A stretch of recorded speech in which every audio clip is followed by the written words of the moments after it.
সম্পাদক জনাব Abdullah Masud Suman.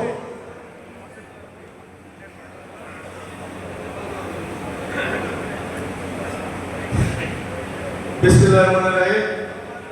BNP chairman জনাব তারেক রহমান কিশোরগঞ্জের ভৈরব নির্বাচনী জনসভায় আগমন উপলক্ষে আজকের এই প্রস্তুতি সভার সম্মানিত সভাপতি, কিশোরগঞ্জ জেলা বিএনপির সাবেক সফল সভাপতি এবং নির্বাচিত সভাপতি জনাব শরীফুল আলম ভাই, আমাদের মধ্যে আরো উপস্থিত আছেন কিশোরগঞ্জ জেলা বিএনপির সাবেক